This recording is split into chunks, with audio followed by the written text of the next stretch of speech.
This is Mark Miller reporting from the streets of New York City.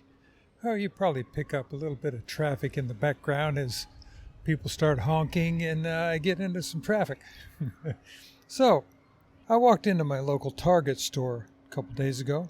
Walked up to the counter to kind of take something back after Christmas. And what do I hear? Lady looks at me and says, all of our systems are down. Even in headquarters. You know, my mind immediately goes to cybersecurity and being hacked. And her response was, we don't know what's going on. Just come back in an hour, maybe 2 hours, and see if we're back up again. I said, okay. Went off, came back an hour and a half later, and sure enough, the systems were back up. I did a quick search in real time to say, okay, what's going on with Target? Anybody up to date? What's going on? And nobody had heard anything. Nobody could figure out what was going on. So there wasn't really information. Even the clerk who had notified me that they were back up didn't know why or what had happened.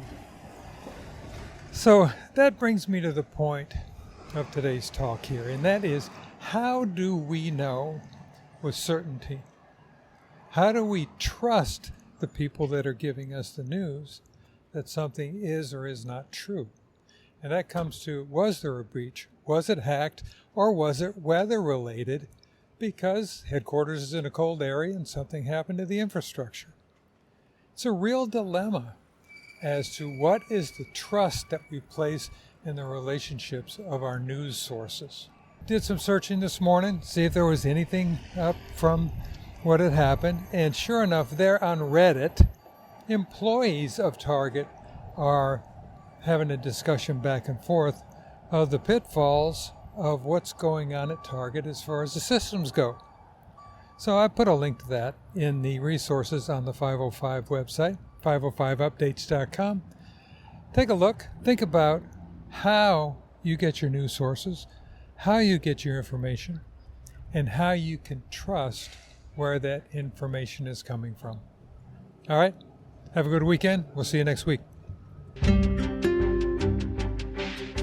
Listen to today's entire episode of It's 505 on your favorite podcast platform.